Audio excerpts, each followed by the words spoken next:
Que Dieu vous bénisse, mes frères et sœurs, à travers le monde, ceux qui ont la capacité de pouvoir nous suivre dans cette prédication que nous allons apporter sur notre compte Facebook, Assemblée biblique de Kinshasa. Nous allons parler de quelque chose qui nous concerne, parlant du temps de la fin. Notre sujet dont nous allons parler, nous le trouvons dans le livre de Ésaïe, chapitre 21. Chapitre 21, au verset 11 et 12, nous lisons comme ceci.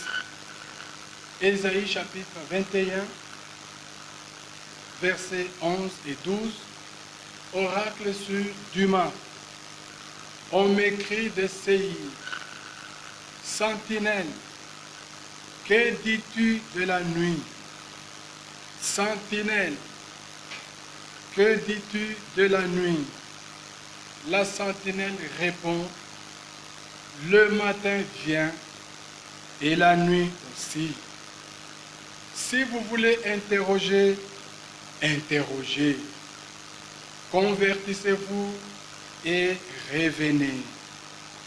Voilà comment nous allons parler de cette matière qui est très importante pour le temps dans lequel nous vivons. C'est de quelle matière? C'est la sentinelle. Dieu a toujours été la sentinelle durant tout le temps. Depuis la création jusqu'à aujourd'hui, Dieu a toujours été la grande sentinelle. Quel est le travail d'une sentinelle?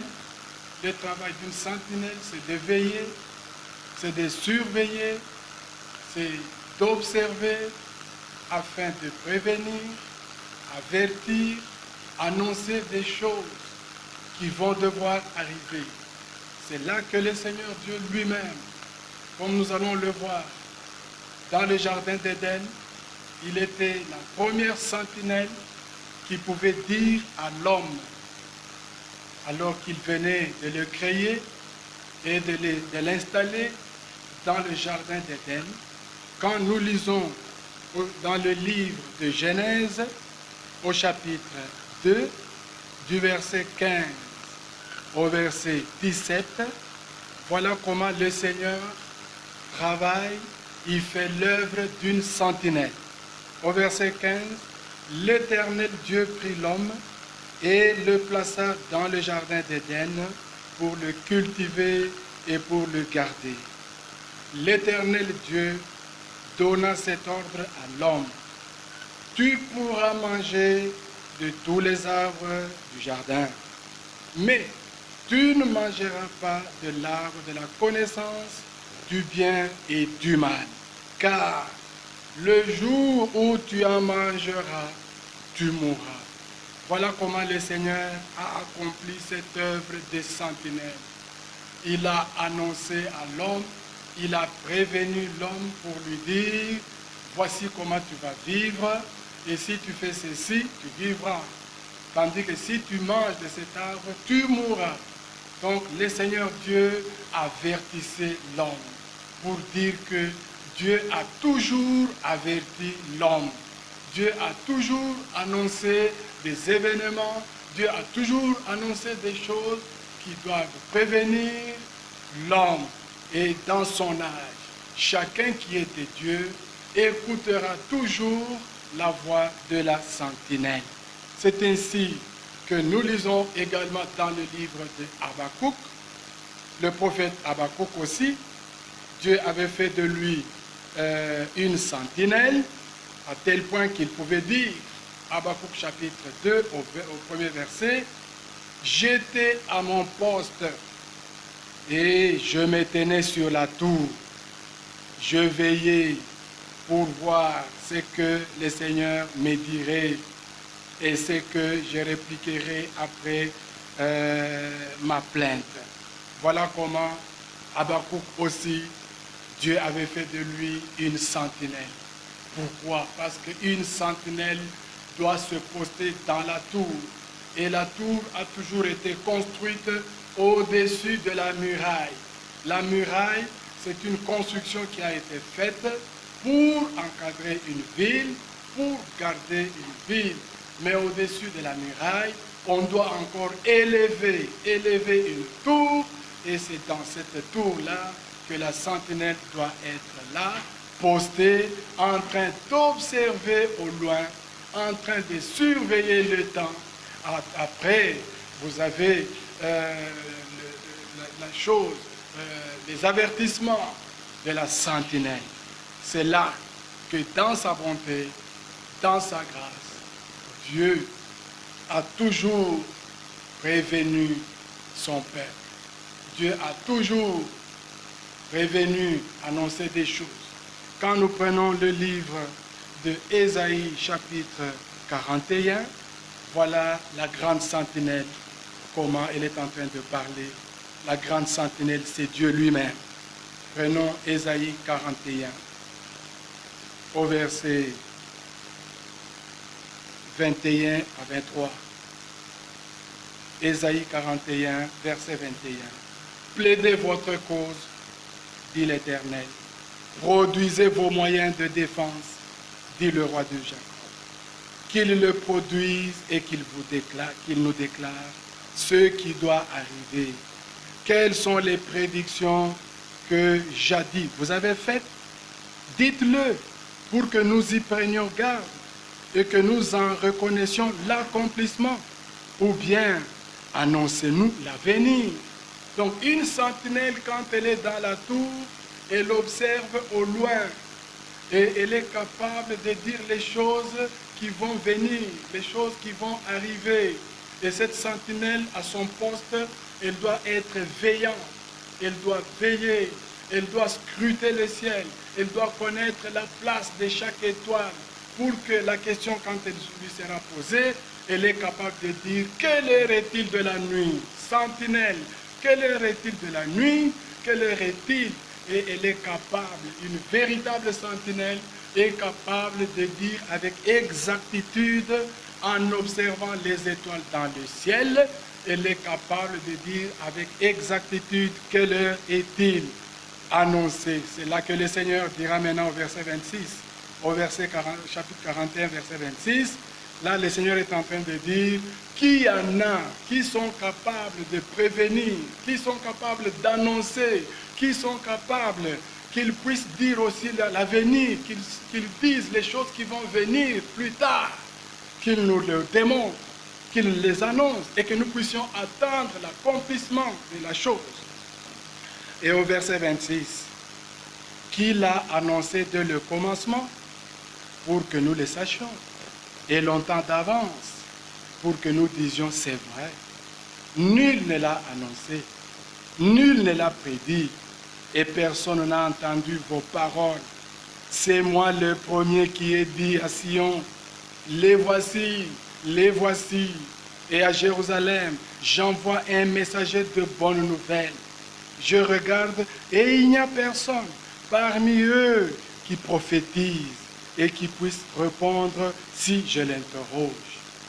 Et au chapitre 46, toujours Ésaïe, il va encore se présenter le Seigneur lui-même, la grande sentinelle.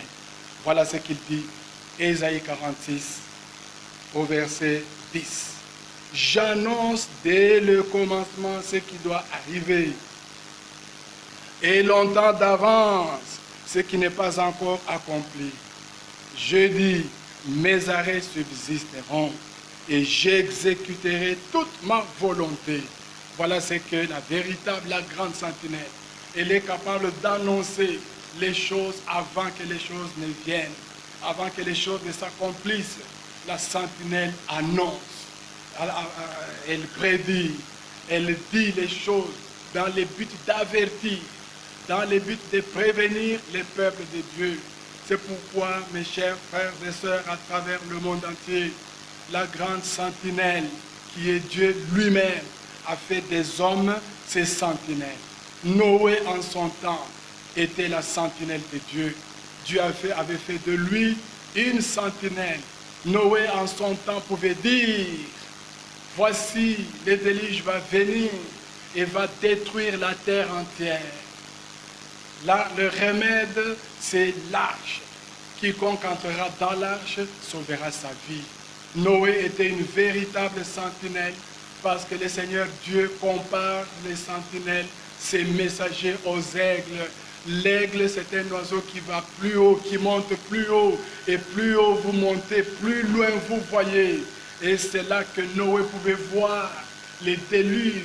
Il pouvait voir les choses et annoncer. Et quand il pouvait annoncer, le peuple n'a jamais voulu, n'a jamais aimé une bonne sentinelle qui prévient. Pour les peuples sur la terre, les annonces d'une sentinelle, ça leur fait terminer leur joie, ça leur prive leur plaisir, ils pensent que la sentinelle ne les aime pas. Mais le véritable amour de Dieu, c'est de nous donner des véritables sentinelles qui doivent nous dire la chose, appeler le mal mal, appeler bien bien. Mais aujourd'hui, dans les temps de la fin, comme nous allons le voir, il y a des fausses sentinelles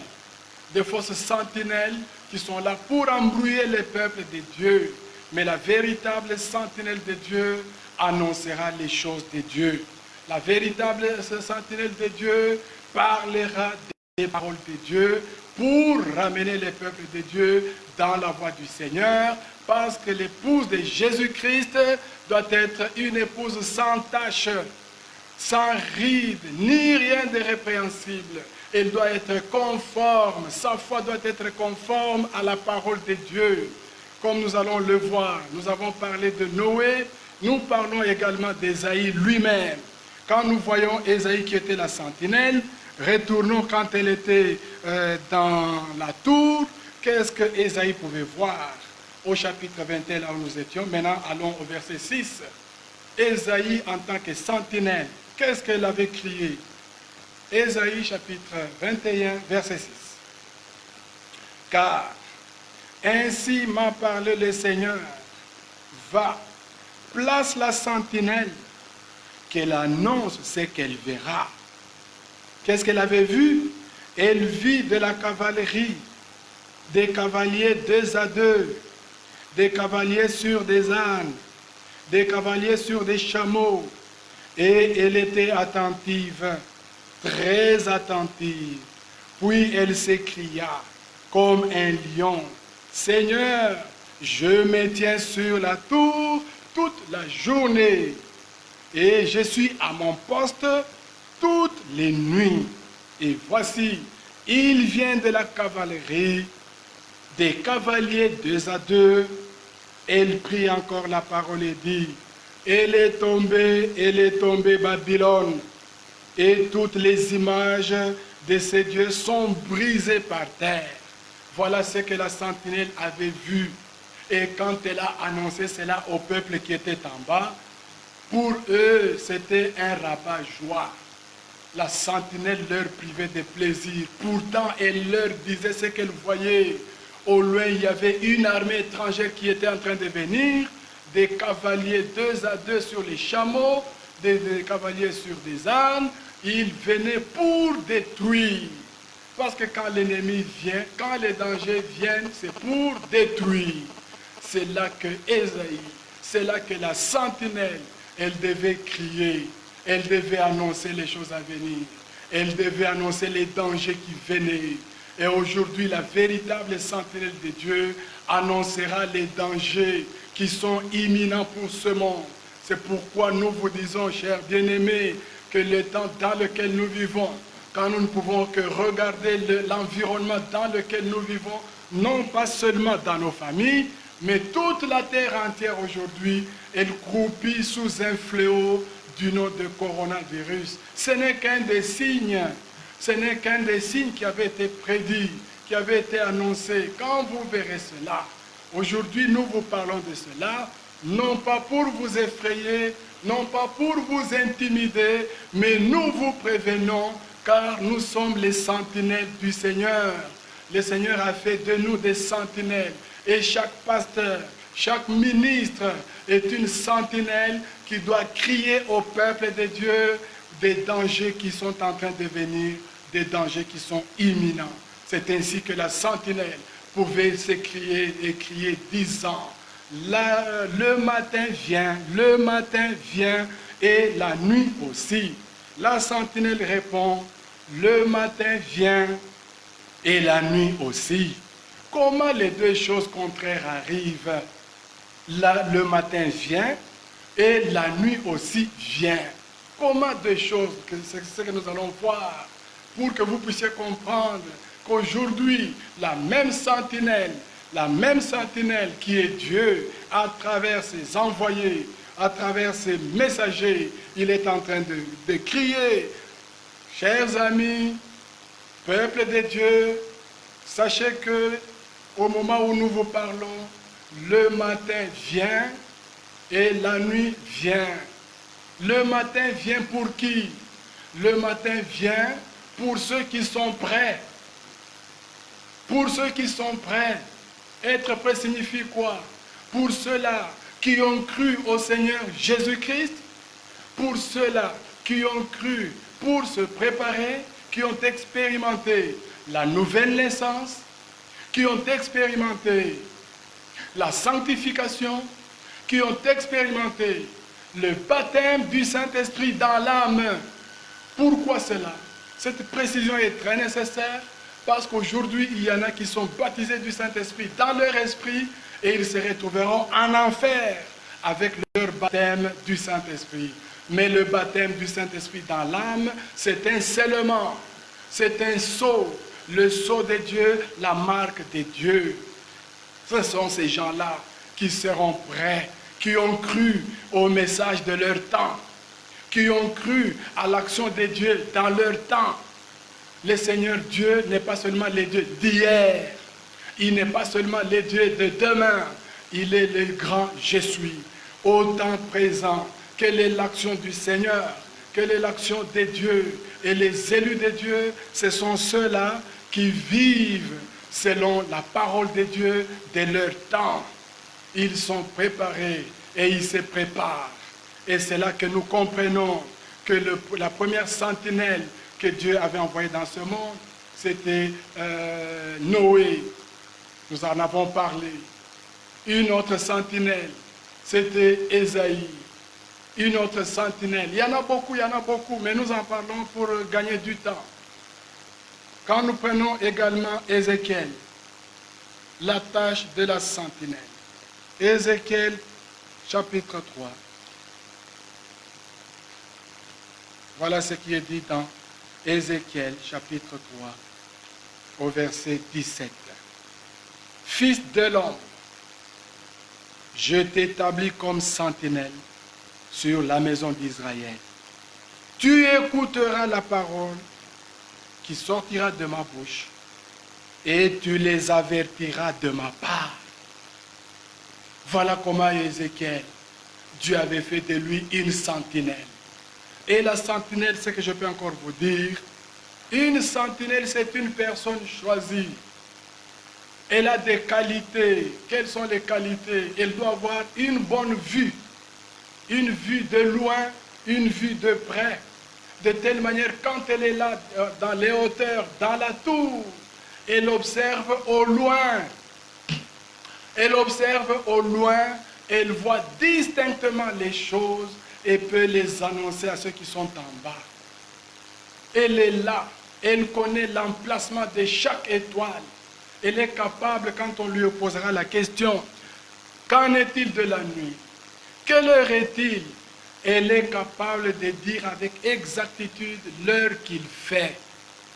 C'est une sentinelle capable, qui est là dans son tour, à son poste. Ce n'est pas une sentinelle comme nous en voyons aujourd'hui.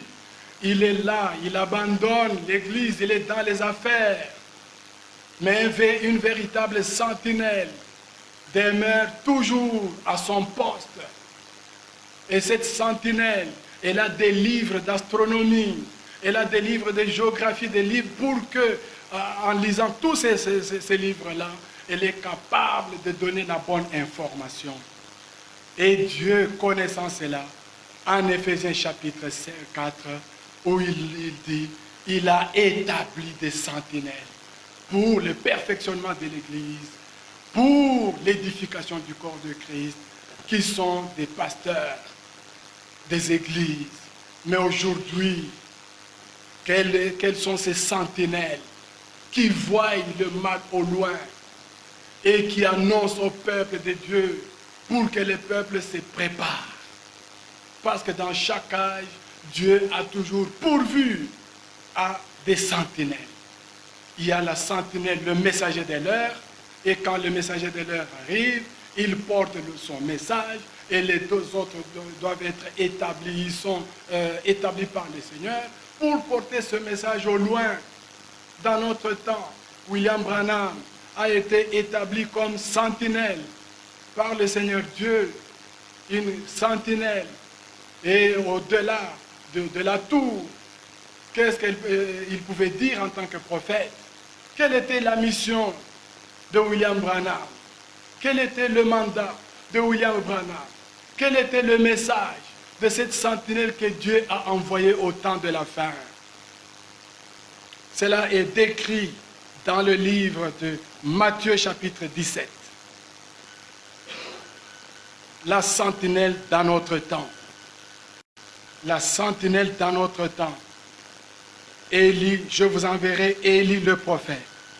Quel a été le mandat de cette sentinelle?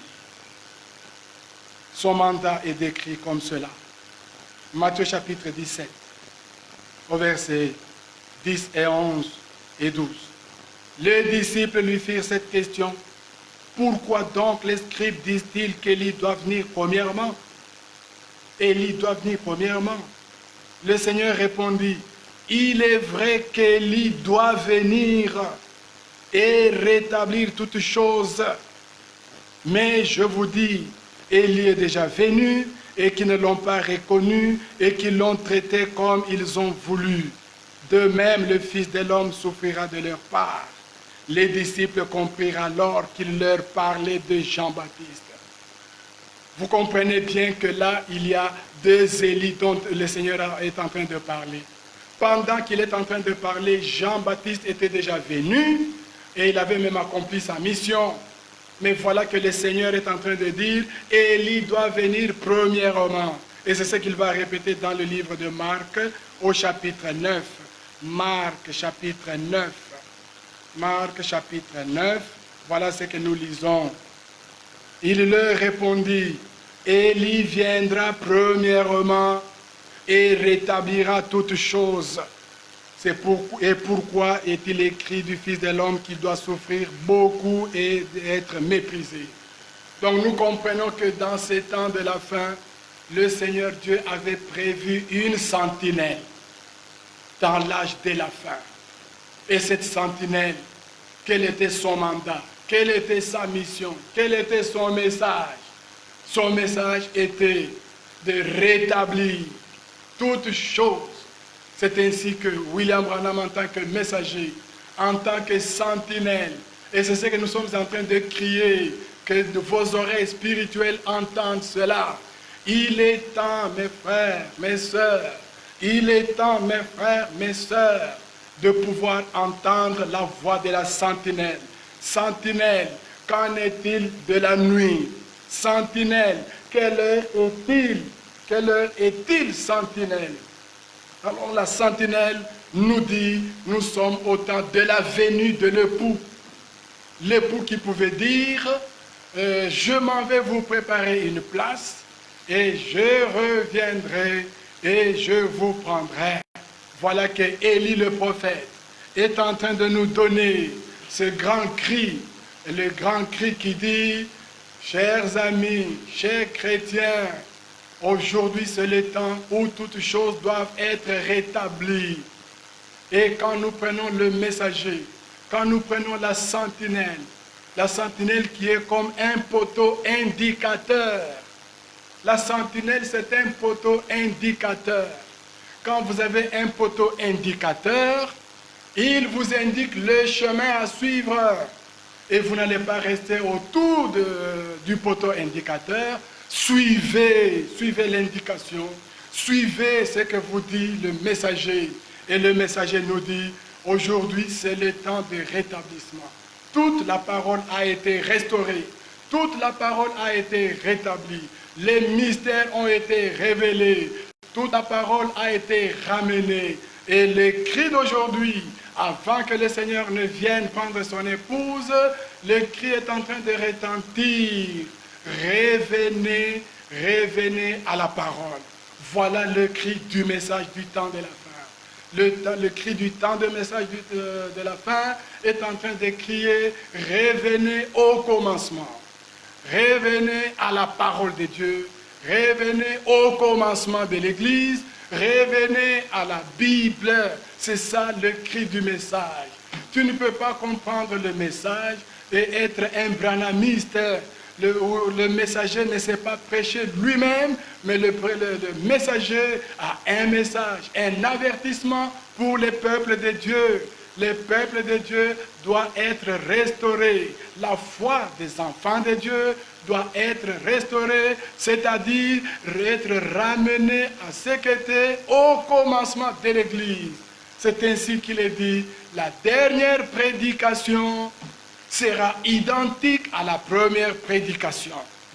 Le dernier baptême sera identique au premier baptême. La dernière chose qui sera faite dans l'église du Seigneur sera identique à ce qu'elle avait été au commencement. Voilà ce que dit la sentinelle. Sentinelle, qu'en est-il de la nuit? Sentinelle, quelle heure est-il?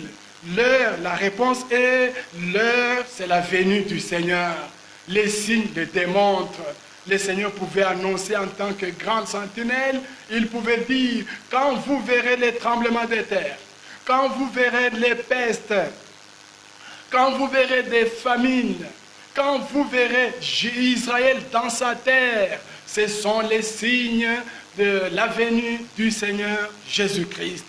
Et aujourd'hui, nous sommes là, dans nos maisons, confinés, non pas seulement ici à Kinshasa, mais confinés à travers le monde. Pour dire quoi? C'est un signe universel. Vous verrez des pestes, vous verrez des épidémies.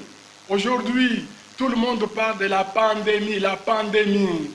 Sachez, mes frères et sœurs, que c'est un signe de la venue du Seigneur. C'est là qu'il est dit, que dis-tu, sentinelle? Et la sentinelle répond, le matin vient, la nuit aussi. Le matin vient pour ceux qui sont prêts. Le matin vient pour ceux-là qui se sont apprêtés, qui sont sortis des dénominations, qui sont sortis des fausses doctrines, qui sont sortis de Babylone, qui sont sortis des faux enseignements, qui demeurent dans la pure parole comme il avait été au commencement. Le matin vient pour ceux-là qui sont prêts, mais la nuit aussi vient. C'est cette nuit de laquelle le Seigneur pouvait dire à ceux qui n'étaient pas prêts, il pouvait dire, prenez cet homme, jetez-le dans les ténèbres du dehors, où il y aura des pleurs et des grincements des dents. La nuit vient pour ceux-là qui ne seront pas prêts. Laissez-moi vous dire cela. La nuit vient pour ceux-là qui ne seront pas prêts. Que vous preniez la Bible, que vous puissiez avoir la Bible ou le brochure du message du temps de la fin. Ce n'est pas le temps d'avoir la brochure ou la Bible seulement, mais c'est le temps où l'expérience de la Pentecôte, l'expérience de la nouvelle naissance, de la sanctification, du baptême du Saint-Esprit doit être une réalité. Doit être une réalité pour les enfants de Dieu et dans leur vie. Et c'est ainsi que quand vous avez des véritables sentinelles, ils vous diront, soyez prêts, sortez du milieu de mon peuple, sortez du milieu de tout ce qui est faux, sortez du milieu de tout ce qui est impur. Et tout ce qui est impur, ce que je suis en train de dire, se retrouve dans le livre de 2 Corinthiens au chapitre 6. 2 Corinthiens chapitre 6, où nous lisons au verset 16. Quel rapport y a-t-il entre le temple de Dieu et les idoles? Car nous sommes le temple du Dieu vivant. Comme Dieu l'a dit, j'habiterai et je marcherai au milieu d'eux. Je serai leur Dieu et ils seront mon peuple. C'est pourquoi sortez du milieu d'eux et séparez-vous, dit le Seigneur. Ne touchez pas ce qui est impur et je vous accueillerai. Je serai pour vous un père et vous serez pour moi des fils et des filles, dit le Seigneur Tout-Puissant. Voilà comment aujourd'hui le cri est en train de retentir. Alors que nous vivons le temps de la fin, le Seigneur est en train de crier à travers ses sentinelles. Et les véritables sentinelles, ce sont les ouvriers du Seigneur dans la maison du Seigneur. C'est là que les pasteurs des églises, les ministres dans les églises sont des véritables sentinelles. Maintenant, cette sentinelle, fait-elle son travail? Fait-elle son travail? C'est ça le grand problème. Aujourd'hui, combien nous voyons, même dans les églises du message, des pasteurs, des prédicateurs qui sont en même temps dans le monde des ténèbres, qui sont en même temps dans la science occulte, qui sont en même temps dans les loges occultistes, qui sont dans Maïkari, qui sont dans francs-maçons, dans Rose-Croix, qui sont des pasteurs, des responsables des églises. Sentinelles, de telles sentinelles, ils seront jugés, ils passeront au jugement. Pourquoi? La sentinelle, c'est une personne consacrée au Seigneur. La sentinelle, elle est là consacrée, elle ne peut pas servir deux maîtres. C'est ainsi, mes chers amis, sentinelle, qu'en est-il? Qui es-tu? Est-ce que tu es la véritable sentinelle? Et quand tu es la véritable sentinelle, tu annonceras les voies de Dieu et toi-même tu seras modèle du troupeau. Tu seras modèle, tu vivras la parole de Dieu et tu auras expérimenté Canaan.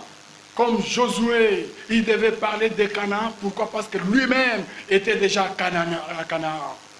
Ainsi aujourd'hui, une véritable sentinelle, avant qu'elle ne parle de la délivrance aux autres, elle doit elle-même être délivrée. Elle doit expérimenter la délivrance. Et quand elle expérimente la délivrance, elle peut apporter cela aux autres. Sentinelle, qu'en est-il de la nuit? Sentinelle, quelle heure est-il? Qu'est-ce que vous dites à vos gens? Qu'est-ce que vous dites à vos églises?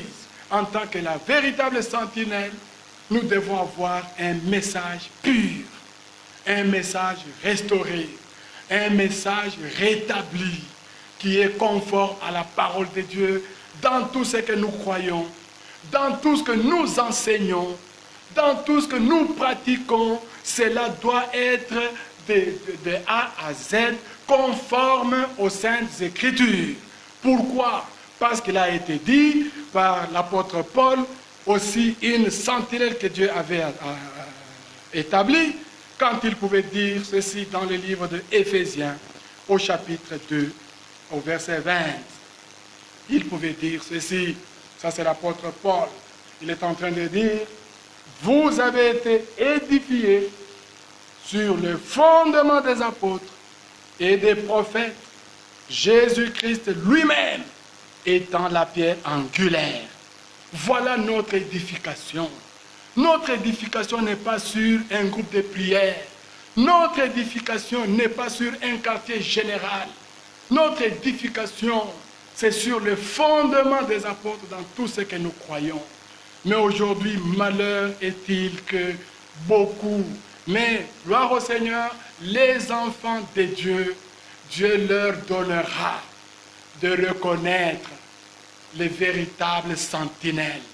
C'est ainsi que Jésus pouvait lui-même dire, mes brebis entendront ma voix, elles ne suivront pas un étranger qui est là comme sentinelle, lui-même dans Maïkari, lui-même dans Ekanka, lui-même dans Rose-Croix. et il est en train d'envoûter le peuple de Dieu, mais les enfants de Dieu ne seront pas séduits. Dieu s'en occupera d'une manière ou d'une autre, car il ne peut jamais perdre l'un de ses enfants. Maintenant, ce que vous pouvez faire, mes chers bien-aimés, frères et sœurs, écoutez la voix de la sentinelle, cette sentinelle qui vous crie, la nuit vient, le matin vient. Oui, mon frère, ma sœur, le Seigneur Jésus-Christ, qui est l'époux de l'épouse, Pourquoi nous disons cela? Parce qu'il y en a aujourd'hui qui pensent et qui prêchent, qui enseignent que William Branham, il est l'époux. William Branham n'est pas l'époux. William Branham n'était que l'ami de l'époux. L'époux, c'est le Seigneur Jésus-Christ lui-même. Il viendra et prendra son épouse. Nous n'attendons pas le retour de William Branham, nous attendons le retour du Seigneur Jésus-Christ.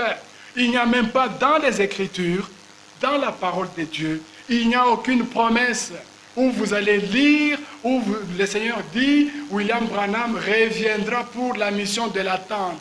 Ce n'est pas une promesse de Dieu. Celui que nous attendons, c'est l'époux, c'est le Seigneur Jésus-Christ.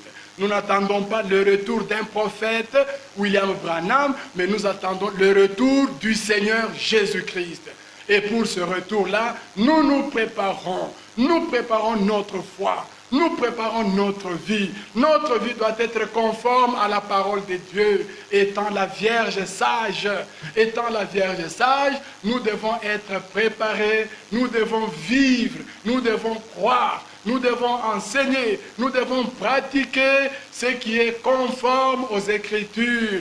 Voilà le message du temps de la fin, c'est retour, revenir au commencement. Le retour au commencement, c'est le retour à la Bible. C'est le retour à ce qui était au commencement, au fondement apostolique. C'est là que l'apôtre Paul pouvait dire dans 1 Corinthiens chapitre 3.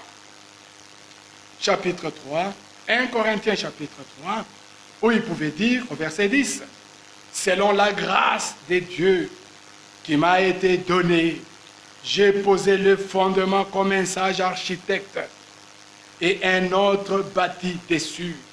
Mais que chacun prenne garde à la manière dont il bâtit dessus, car personne ne peut poser un autre fondement. » Mais aujourd'hui, nous avons des pasteurs, nous avons des ministres, des évangélistes qui posent un autre fondement. Peuple de Dieu, n'acceptez pas un autre fondement, acceptez le seul fondement qui a été établi, c'est le fondement des apôtres.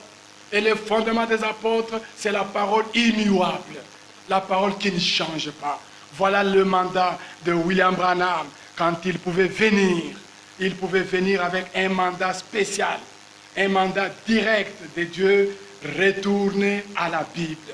Et même dans ce message, comment est-ce qu'il nous est parvenu ce message? C'est parce que Dieu a établi aussi dans ce message, Matthieu 24, 45, qui nous parle d'un serviteur fidèle et prudent, et le ministère de ce frère, c'est par ce ministère que la parole de Dieu a été proclamée, que le message du temps de la fin est venu jusque dans notre pays, et il est en train de la porter à travers le monde entier.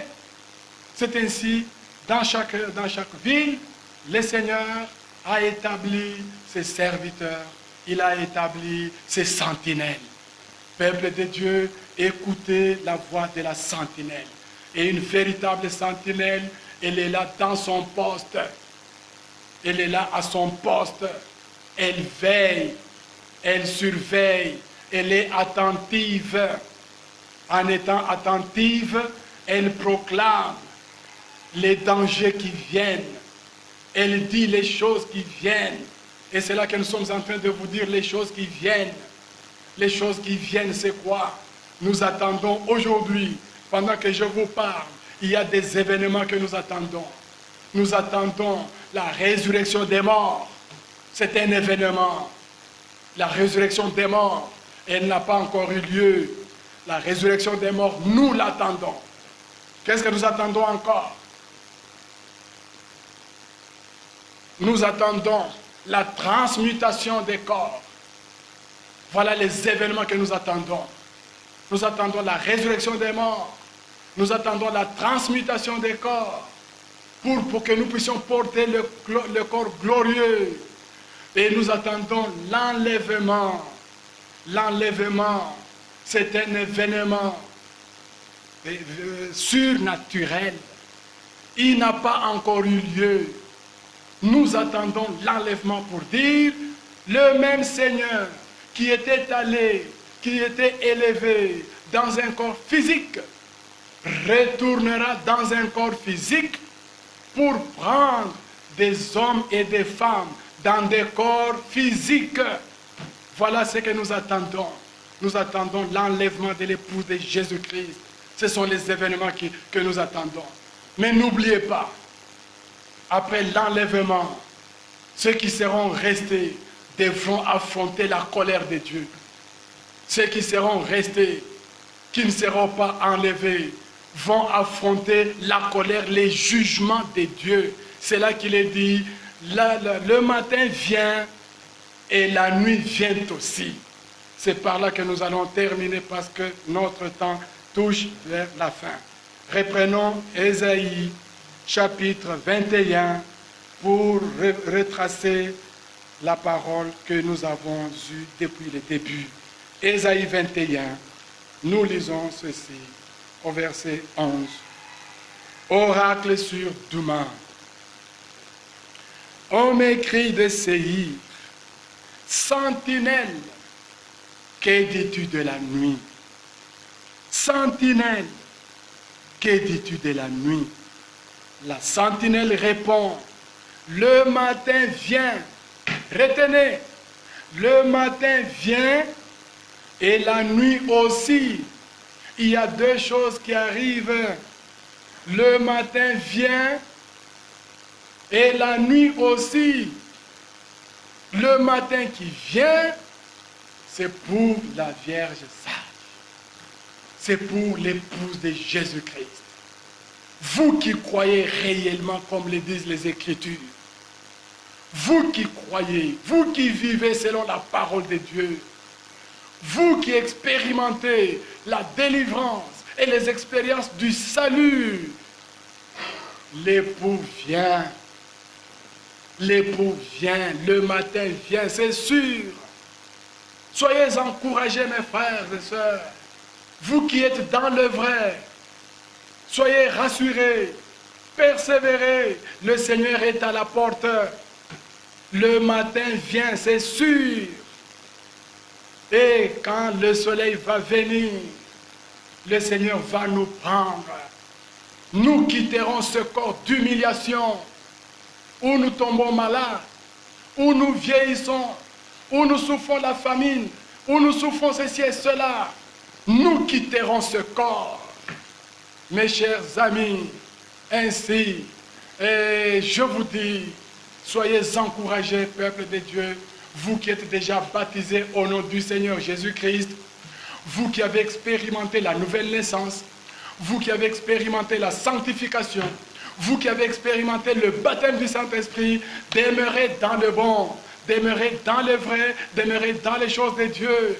Vous qui n'êtes pas encore baptisés, vous qui n'avez pas encore cru le Seigneur Jésus-Christ, qui n'êtes pas encore baptisés au nom du Seigneur Jésus-Christ, pas dans le baptême trinitaire qui vient de Rome. Le baptême trinitaire, c'est le baptême au nom du Père, du Fils et du Saint-Esprit. C'est le baptême qui vient de Rome. Mais le véritable baptême, il est celui-là qui vient non pas de Rome, mais de Jérusalem. À Jérusalem, ils n'avaient pas été baptisés au nom du Père, du Fils et du Saint-Esprit. Ils avaient été tous baptisés au nom du Seigneur Jésus-Christ. Vous qui n'avez pas encore été baptisés, je vous invite ce matin, soyez baptisés au nom du Seigneur Jésus-Christ. Vous qui n'avez pas encore expérimenté la nouvelle naissance, cherchez la nouvelle naissance dans la prière, dans l'écoute de la véritable parole. Et le Seigneur vous accordera la nouvelle naissance, la sanctification et le véritable baptême du Saint-Esprit. Et sur cela, je peux vous dire, Dieu ne scellera jamais des faux enseignements. Dieu ne scellera jamais un faux enseignement. Dieu scellera la vérité selon Éphésiens chapitre 1er au verset 13. Lisons cela, vous allez voir. Vous sentez déjà que nous terminons. Éphésiens chapitre 1er verset 13. Nous lisons ceci. En lui, vous aussi, après avoir entendu la parole de la vérité, l'évangile de votre salut, en lui vous avez cru et vous avez été scellés du Saint-Esprit qui avait été promis. Dans les faux enseignements, dans les fausses doctrines, il n'y a pas le véritable baptême du Saint-Esprit. Dans les fausses doctrines, dans les faux enseignements, vous ne serez jamais, jamais, jamais baptisé du véritable Saint-Esprit. Dieu ne scellera que la vérité, et la vérité c'est sa parole. Comment vous pouvez croire à un faux enseignement? William Branham, Dieu. William Branham, notre époux. Jésus est déjà venu. Des faux enseignements comme cela. Et puis vous dites, vous serez baptisé du Saint-Esprit. Non, mon frère, ma soeur. Ainsi, je vous invite, vous qui êtes encore loin, venez. Vous qui êtes encore loin, venez, croyez au Seigneur Jésus-Christ. Croyez à ce message du temps de la fin. Laissez-vous préparer et Dieu vous bénira. Voilà comment nous pouvons terminer pour aujourd'hui. Que Dieu vous bénisse richement. Nous allons prier avant de terminer. Et vous qui avez écouté, prenez la bonne décision. Prenez la bonne décision. Même si vous êtes dans une église du message, mais qui enseigne des faux enseignements, sortez de là. Sortez de Babylone. Tout enseignement, tout faux enseignement conduit à Babylone. Tout faux enseignement conduit à Babylone. Tout faux enseignement conduit à Babylone. Alors sortez de tout ce qui est faux et vous serez des fils et des filles de Dieu. Que Dieu vous bénisse richement, mes frères et sœurs. Nous allons prier. Notre Père céleste, nous te bénissons de ce que tu as envoyé des sentinelles. Dans notre âge, tu as envoyé une véritable sentinelle, le messager de l'heure, qui est le Saint-Esprit. Il a établi un homme, il a envoyé, il a suscité un homme du nom de William Marion Branham. Mais le véritable messager, la véritable sentinelle demeure Dieu lui-même, demeure le Saint-Esprit. C'est là qui est la véritable sentinelle. Branham est parti, le message est encore là. Branham est la sentinelle est toujours là pour préparer, pour annoncer les événements, pour préparer les peuples de Dieu. Oh Dieu céleste, prépare ton peuple à ta rencontre. Que chacun de nous soit de ceux-là qui seront enlevés, la Vierge sage, dans cette ville de Kinshasa. Oui, Père Céleste, nous les croyons. Nous te demandons d'affermir notre foi, de bénir les pasteurs, les anciens, les ministres, les diacres, les administrateurs, de bénir notre pays, de bénir toutes les épouses dans le monde entier, de bénir tes serviteurs dans le monde entier et d'accomplir ton œuvre de délivrance dans les vies de tes fils et de tes filles. Nous te l'avons demandé avec foi, au nom de Jésus-Christ. Amen. Amen. Amen. Que Dieu vous